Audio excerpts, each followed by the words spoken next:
We're doing a late afternoon update here, and that's one of the first watermelon.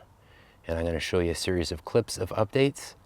That way I don't make you dizzy floating this thing around. This is one of the other watermelon, and I'm thinking that this one might be getting close to having to harvest, but I'm not going to harvest anything today. This is the biggest one, and it's still hanging in there just fine.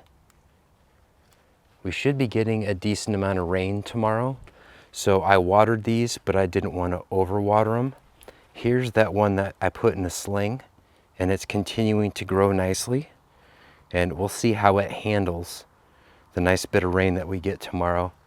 And here are the other ones.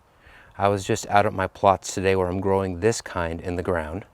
This is 2 of these in a 10-gallon grow bag. Maybe need to get down here. Yep. Sorry for the wiggling and jiggling of the camera, but I know you also like these nice tight shots. And these ones are way bigger, or at least noticeably bigger anyway than the ones that are growing in ground. And it makes sense when you think about it. The grow bag gets warmer, the soil stays warmer, and these are warm weather plants. They do not like it cooling down much at night, and it absolutely needs warm weather to do well.